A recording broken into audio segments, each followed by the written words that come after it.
Olá, pessoal. Estou aqui planejando aula e eu estou usando o Teacher Toolkit, o GSE Teacher Toolkit da Pearson, o Global Scale of English, e aí eu resolvi mostrar para vocês como é que eu uso para que ele me ajude a definir os objetivos de aprendizagem. Então, eu tenho um aluno que ele é hoje, ele está entre o nível B2 e C1. Esse aluno tem muita facilidade para comunicação dentro do ambiente de trabalho, mas ele tem dificuldade para se comunicar verbalmente em ambiente informal e especialmente adaptar quando ele tem que falar com uma criança, quando ele tem que falar com uma pessoa que não é da área dele, para explicar algum conceito da área dele. Ele trabalha com é, data mining, um trabalho muito específico ali, ele tem muita dificuldade de fazer esse ajuste do register quando ele precisa falar com um outro público. Então, eu achei um vídeo muito inspirador, que é esse daqui, que fala de crianças escolhendo, desenhando profissões, né? Um vídeo muito interessante em que as crianças são. A professora pede que as crianças desenhem a firefighter, a surgeon e a fighter pilot. E as crianças desenham, eles dão um nome, é, dizem, dão alguma característica, e no final, os profissionais são convidados a ir lá, né? Então, tem a surgeon, a, a fighter pilot e tem a firefighter aqui. E a surpreendente de tudo isso é que a maioria das crianças desenharam, a maioria desenhou homens, profissionais homens e homens brancos. E quando eles veem aqui as três profissionais, então tem uma série de surpresas e tem toda uma reflexão. E aí eu criei uma situação para usar isso com o meu aluno. E aí venho aqui mostrar o toolkit, o Teacher Toolkit aqui do Global Scale of English. Como que isso me ajudou a refinar o meu objetivo. Eu já conhecia a necessidade do aluno, mas eu não sabia ainda como escrever isso em forma de objetivo, né? Então aqui tem. É, a interface ela é bastante amigável, mas tem muita coisa aqui dentro, então talvez depois eu acabe gravando um outro vídeo para explicar como que eu uso as outras partes dele, porque hoje eu vou focar aqui. Hoje, no meu caso, é Learning Objectives, né? Eu quero saber exatamente como que eu posso pôr isso no papel de uma forma clara e que nível que é, enfim. Então, aqui eu vou definir o perfil do aluno. A gente tem essas opções aqui: Academic, Adult, Pre-Primary, Professional and Young Learners. No meu é Adult, aí vem a parte dos skills. Aqui a gente tem a opção de Language Skills ou Communicative Categories, Communicative Skills, ou como vocês, né, prefiram. Se eu clicar em Language Skills, vem o Listening, Reading, Speaking, Writing e se deixa eu tirar aqui porque eu estava pesquisando antes e ficou marcado. Mas se eu vier em Communicative Categories, vem todos esses daqui.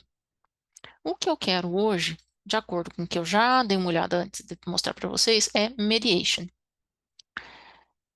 Tem um monte, tem um universo aqui, ó, dentro de compreensão, dentro de formas de comunicação, language functions, ixi, tem linguistic competence, tem um universo aí. Mas eu já olhei antes para ganhar tempo e é Mediation que eu preciso.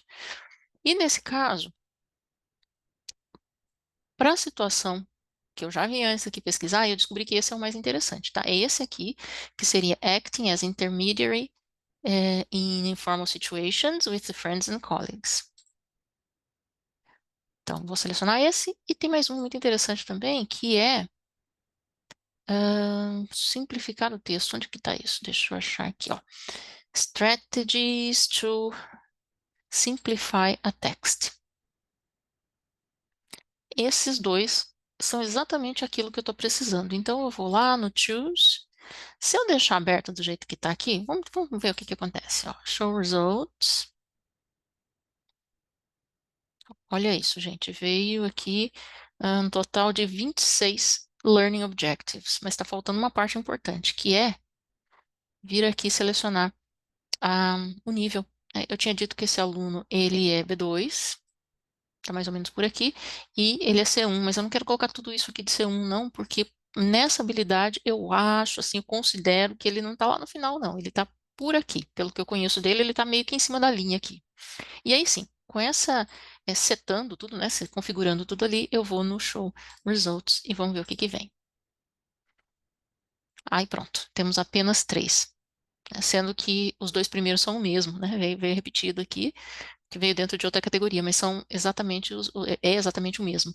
Então, para mim, o que interessa hoje é esse daqui. Can make the main points contained in a complex text more accessible to target audience by adding redundancy, explaining and modifying style and register and so. É esse que me interessa. Com isso, eu já vi que S1, beleza, tá certinho. Dentro do Global Scale of English é nível 76, né? Tá certinho também. O skill é mediação e a estratégia Simplify a Text. Então, tá belezinha, é exatamente isso que eu quero. Tem um outro aqui que é muito interessante, que vai ficar para uma aula futura, que é de mediação. Esse aqui eu achei muito legal, mas aí a mediação envolve Language A e Language B, né? No caso dele, português speaker. É uma mediação entre a língua materna e a segunda língua. É, você tipo, apresentando um assunto numa língua e ele mediando, ele é, transpondo aquilo para o inglês, no caso, né? Muito legal para uma futura aula. Com isso aqui em mãos, eu fui lá no Canva, onde eu estou planejando a aula, colei aqui o Lesson Outcome, colei bem na cara mesmo, porque eu quero que ele saiba qual é o objetivo dessa aula, e já coloquei aqui o nível que é. Ó, GSE 76, Common European Framework C1. E aí, tem um lead-in, eu peço para ele ir lá no Google Images e procurar as imagens dessas profissões aqui. Eu quero ver se ele vai cair na mesma arapuca de procurar só um perfil, né? Aí aqui como estímulos assistir o vídeo, né? Então watch the video. Are your images similar to the ones the children have drawn? Então os links aqui. E aí, depois que ele assistir, claro que vai ter uma discussão aqui, se foram as mesmas imagens ou não, enfim, o que que aconteceu lá no vídeo, se teve alguma surpresa para ele. E como instrução, eu peço que aqui então, depois que ele assistir ao vídeo, a situação é ah, imagine that you have just watched this video with a 10-year-old child and her grandmother.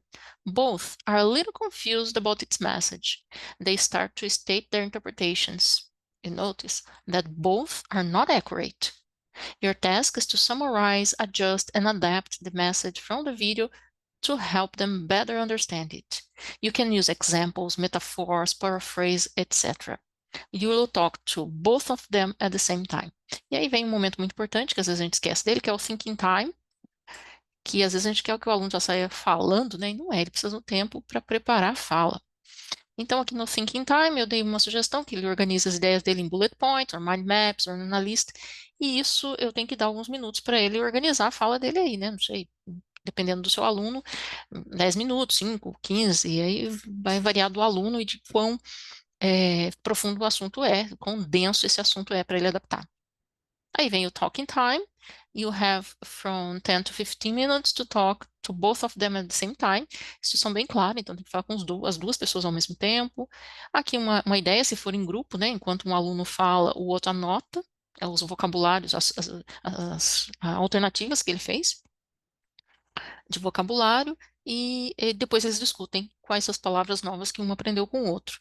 Aí vem a parte do feedback em Content and Language, que é super importante tanto comentar as ideias do aluno, como comentar também os tópicos, nesse caso é vocabulário, né? Mas de repente tem algum ponto em gramática que vale a pena comentar, sempre positivos e negativos, nunca só negativo. Então aqui eu vou enfatizar, por exemplo, enquanto ele apresenta, eu vou anotar os pontos positivos da fala, os ganhos, né, as vitórias, as conquistas dele em termos de language e também, claro, onde que precisa improvement. Sempre focando no objetivo principal da aula, que era simplificar. Então, se ele começou a usar palavras muito complexas, eu vou pontuar em cima disso, né? O language aqui não vai ser só gramática, não vai ser só vocabulário, mas um vocabulário focado no objetivo do dia, que era simplificar. Se ele começar a complicar muito, dar muitas voltas, ou ser muito abstrato, né? Uma explicação muito abstrata, muito complexa, a gente vai voltar aqui, ó. A tarefa dele era adaptar, ajustar e resumir, né? Então, se ele começar a falar muito e se complicar todo, aí ele não atingiu o objetivo e a gente vai conversar dentro desse feedback. E tem uma sugestão aqui de atividade pós-aula, que é completar esse prompt aqui, escrevendo um parágrafo. E aí vem, when I noticed that the pictures I have chosen were the same or totally different from the ones chosen by the children, I felt really because, however, e aí vamos ver o que que sai para ele completar isso aqui, para ele pensar um pouco no que aconteceu na aula, como que ele se sentiu, porque certamente que o vídeo vai mexer bastante e ele não vai ter tempo para pôr para fora tudo que ele gostaria. Então, a gente, por toda a opinião, todos os sentimentos dele, né? Então, a gente vem aqui no momento de homework, que claro que na aula seguinte eu vou retomar como introdução da aula, e aí sim ele vai ter chance de colocar os pensamentos, a opinião. é, Esse aluno, no caso, ele tem uma filha de 10 anos de idade, então por isso que eu já escolhi essa idade, né? E vai ficar bem personalizado. Então, voltando para o GSC Toolkit, Teacher Toolkit, ainda tem as outras abas, que é de Grammar, Vocabulary e tem o Text Analyzer. São todos muito interessantes e que depois no futuro eu volto aqui para mostrar para vocês como é que eu uso isso para planejar a aula. Então, qualquer dúvida, fico às ordens. Espero que possa servir de ajuda para alguém que ainda não conhecia, que ainda não usava esse toolkit.